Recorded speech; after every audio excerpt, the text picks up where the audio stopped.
আসসালামু আলাইকুম ওয়া রাহমাতুল্লাহি ওয়া বারাকাতু। এক বোনের প্রশ্ন ছিল যে শাওয়ালের 6 রোজা আদায় করার পরে নাকি আমরা 30 রোজা আদায়ের পরে যেমন আলাদা একটা ঈদ পালন করি, ভালো ভালো খাবার খাই, ভালো পোশাক পরি। তো ওই বোনের প্রশ্ন যে এই 6 রোজা আদায়ের পরেও এমনটা করতে হবে কিনা। তো এক্ষেত্রে আমার বক্তব্য হচ্ছে না, এমন করতে হবে না। কারণ ওইটা হচ্ছে ফরজ রোজা ছিল এবং এদের পরে ওটা পুরো বিশ্বের মুসলমানরা পালন করে। কিন্তু এই শাওয়ালের 6 রোজাও পালন করে, তবে এটা সবাই পালন করে না, কিছু কিছু মানুষ পালন করে।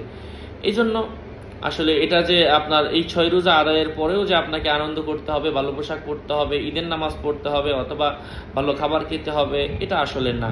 তবে আপনার যদি ইচ্ছা হয়, আপনার সামর্থ্য থাকে, আপনি ভালো কাপড় পরতে পারেন। ঈদের নামাজ তো আর ওই মুহূর্তে আপনি একা একা পড়তে পারবেন না। আপনি 2 রাকাত আল্লাহর কাছে শুকরিয়ার নামাজ পড়েন যে হে আল্লাহ, আমি তো 6টা রোজা করতে পারলাম, শুকরিয়া তোমার কাছে, আমি তোমার জন্য 2টা সেজদা দিলাম অথবা 2 রাকাত নামাজ পড়লাম।